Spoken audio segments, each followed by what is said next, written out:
People, including Rush Limbaugh, fight drug addiction. But could the answer lie in an African root?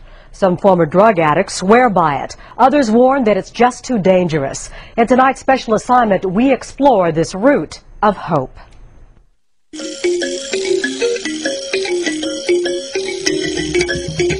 It is worshipped as a magical shrub, used as a spiritual guide.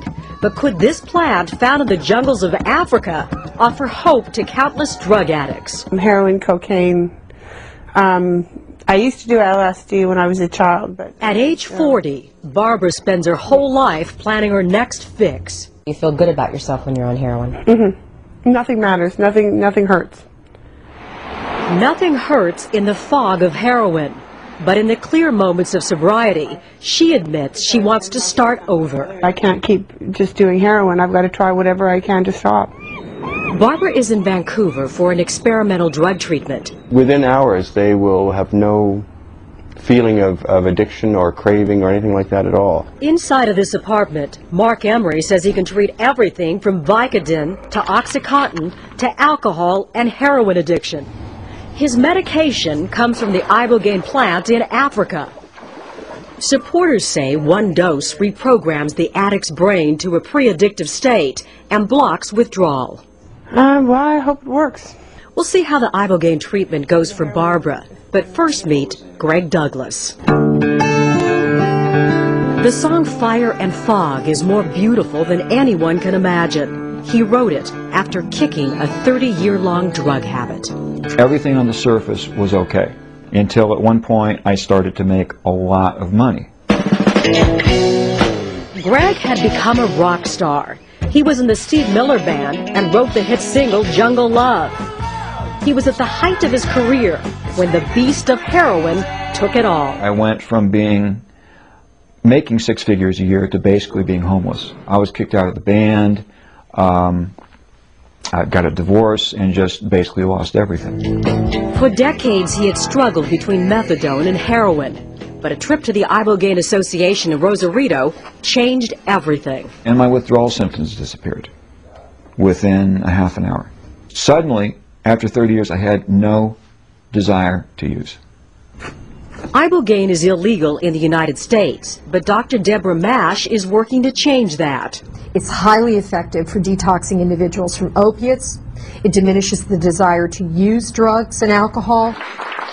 In the mid-90s, Dr. Mash received FDA approval to test Ибогаин on humans. She ran out of funding, so she took her clinical trials to the Caribbean. We've had an opportunity to evaluate 280 treatment episodes. Ибогаin is being received with a lot of enthusiasm outside of the United States, but many doctors, some right here in Los Angeles, say it's just too dangerous. Basically what's out there are some uncontrolled trials, meaning there's no placebo, there's no random assignment. UCLA's Dr. Steve Shoptaw is a critic of Ибогаин. Funded by the National Institute on Drug Abuse, Dr. Shoptaw develops medication for drug addiction. Some addicts will die from addiction. They shouldn't have to face the risk of dying for treatment for their addiction. Ибогаin can cause a rapid heartbeat. A few people have died after taking it. It also induces hallucinations and nausea. But Barbara is desperate. Her need for heroin is so great, she sells herself on the streets to buy it. And you do realize that there is no doctor present and that people have actually died while going through this process. The Ибогаин is a lot less dangerous than some of the other things I've done. It's been nearly 24 hours since she used heroin and crack, and the signs of withdrawal, sweating, yawning, and watery eyes are beginning to show. At 8 p.m., Barbara takes a test dose of Ибогаin. Her vital signs are fine, so at 10:40, she takes the full amount. If the Ибогаин doesn't work, her withdrawal will become extremely painful. We check back with Barbara an hour later. Are you wishing you had heroin right now? No.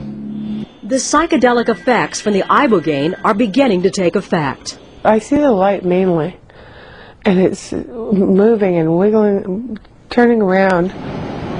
1 hour later, we return. Barbara tells us she is relaxed and content. I would be going through really excruciating nausea right now if it wasn't for the Ибогаин. 12 hours later, in the afternoon, we visit Barbara again. We don't know if we can all survive it. Everything will be built and then changed and then built again. The hallucinations are coming on strong. Hallucinations that some say help the addict gain insight into their addiction. It's been 36 hours since Barbara has done heroin. Again, no withdrawal pains. It's not really pain, it's nausea. Barbara will stay in the Iboga house for several more days. It's been 1 month since Barbara took the Ибогаин. We spoke to her on Friday. She says she's stayed clean since her treatment, and it feels wonderful to wake up in the morning and not worry about how she's going to get her next fix.